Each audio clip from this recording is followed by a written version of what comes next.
Okay, this morning, our Grief Share group has asked me to speak as my testimony, I guess, dealing with the grief that I have had in my life and the steps that I have gone through, and maybe some way that would help you out. The Grief Share really does step you through the steps that and show you what you're going to be going through. And they asked me to give my testimony on that. I guess I wanted to deal with the most recent first. 3 years ago, I lost my dad, who had Alzheimer's. 13 months later, I lost my mom, who had dementia. In dealing with that, that grief is an extended grief. As their mind deteriorates, you go to visit them, and they're happy to see you when you get there, but then you realize that they don't know who you are. So you have already lost them in their minds, but their body's still here. So we have to deal with the grief of that, and as I said, it's an extended grief. The grief that I truly wanted to talk about today, though, was the loss of my son and my nephew in a car accident. They had gone with my nephew's girlfriend to Collins Gap Lake, and afterwards went for, I guess, a joyride, I'll call it. And we're going way too fast. They crested a hill. The car went airborne, and when it came down, it shattered the oil pan. And the oil sprayed all over the road, and the girl that was driving lost control.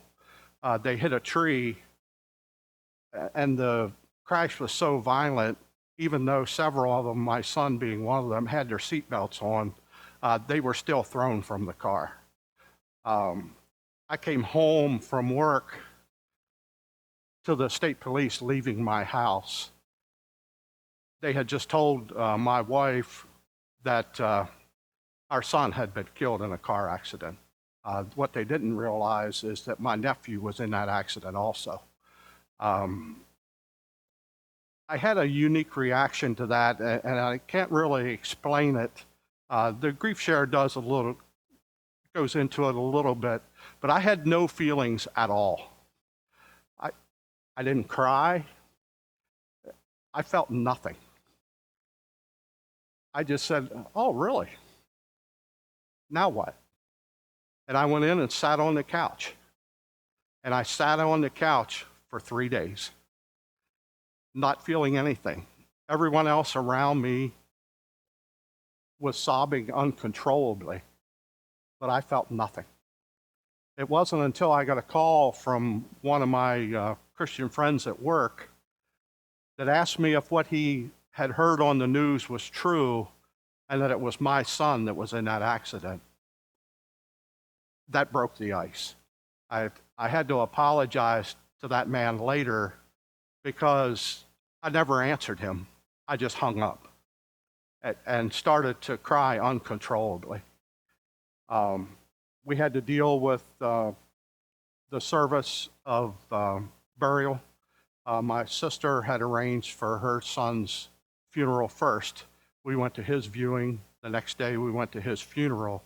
The following day, we had my son's viewing, and then the next day, my son's funeral. After that, I laid on the couch for 2 weeks and didn't do anything. It wasn't until a friend of mine came and pointed out to me that I wasn't the only one grieving, that my young daughter was feeling that loss also, and he thought it would be good if him and I did something to make her feel better. He suggested that we build a play set out back for her with a swing and the little house that goes on the end of it. And that's what we did. We went and got the kit from Lowe's and came home and started building that swing set. And in doing that, it started the healing process in my mind. Working through that helped me to heal. But one of the biggest things that helped me was another friend, actually lay speakers at our church. Her and her husband had stopped by. They were wonderful people. They were happy. I joked around with them all the time. I never knew their story, but they told me the story of their 3-year-old daughter who wanted to go see her grandmother that lived across the street. And when they were too busy to walk her over, they told her just to be careful. There's hardly any traffic on their road, but just to watch both ways before she crossed the street. And a couple minutes later, they heard squealing tires, and their daughter was gone. Just them telling me their story and realizing that they had joy in their life again made me feel like I could do that also. I could have joy in my life also. I can remember the first couple mornings waking up after that accident, being upset with the birds singing, because how could they be happy when I felt so bad? Dealing with that and trying to work through that, I realized that I needed help. I needed people in my life to be there, and my church family was those people that came to my aid. Many, as usual, brought food. One of my neighbors that I went to church with came and mowed my yard. One of the people that lived down the road that went to our church brought the menu from the local restaurant and said, "We don't know what to do, but here, pick something off of this menu and we'll go get it for you and we'll bring it back." It was my church family that got me through this. My physical family were grieving in their own ways. They had their loss also. We couldn't really depend on each other, but it was the church family that truly pulled me through that. And that's kind of what I wanted to share a little bit this morning. Sometimes, as I did, I laid on the couch for 2 weeks. I didn't want to get up. I didn't want to talk to anyone. I didn't want to deal with it. I can remember thinking that maybe when we get to the funeral home, it's not going to be my son there. And all the emotions, the denial, the begging God for answers, the asking why. I asked why for a long time. I judged how well I was getting along by how long it was between sobbing sessions. I can remember making it a whole day without breaking down and thinking I was making progress. And then it went to days, but it was a long process. And I truly didn't start to heal, I don't think, until I started to help someone else. A man I work with, daughter committed suicide, and I was able to stand beside him and help him. And there was others that I stood beside and was able to help. And I noticed as time went on and as I helped other people, the questions in my mind started to go away. I quit asking God why and started realizing that God had given me a unique opportunity to help these people. My dad had Alzheimer's. My mom had dementia. My son was tragically taken at a young age. God brought me the comfort through another lady that was the receptionist at a vendor's plant that I was at. And I was there feeling bad for myself and was explaining to her what I had gone through. It had been months, but she said, "Do you mind if I tell you something?" She said, "I don't want you to be upset with me." She said, "But you had 16 years with your son. I had 3 days with my daughter." She said, "What I wouldn't have given to have 16 years.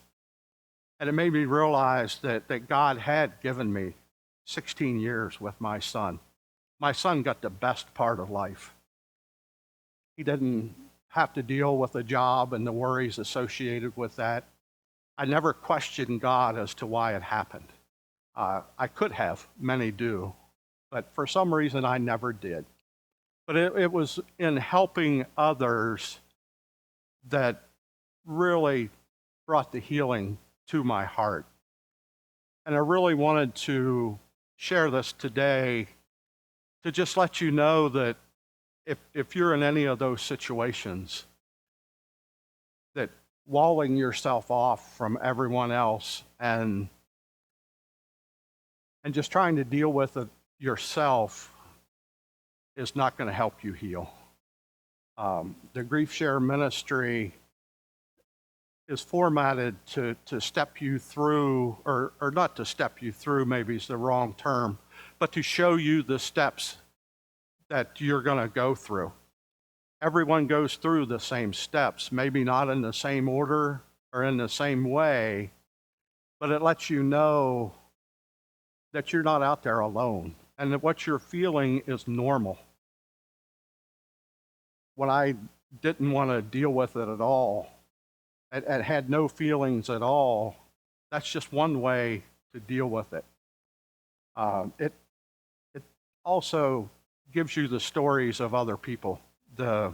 During the sessions, there's small testimonies of how other people had tragedies in their lives and how they dealt with it. It helps you with the scripture to deal with it, because as much as we would like to help you to heal, it's truly God that does the healing. We can introduce you to the steps you're going to go through. We can be there to put our arms around you and cry with you if necessary. That's all fine. We can share the happy times, but it's truly God that heals our hearts and strengthens our minds to go through what we have suffered and the loss there is. The worst thing you can do is to try to do it alone. And I guess that's why they asked me to speak here this morning. I had to do it over a recording because I'm the pastor of a church every week and a pastor of another church part-time every other week. And I just didn't have the ability to be here in person. And this was the next best way for me to do this, and I hope you take it from the heart as it is given. I didn't want to stand up here with notes and read this. I wanted this to be from the heart, because we truly do care, and we truly want to be there to help you. If you have suffered that loss and you're trying to deal with it yourself, let us help you. And also, it doesn't have to be just the person that has lost the loved one. If you have a friend that has lost someone and you don't know what to do, maybe you need to come to this ministry also. There's a lot of things in there that'll help you know what the other person's going through, and you can help them better by understanding how they feel. One of the big things I found was that no one wanted to talk to me.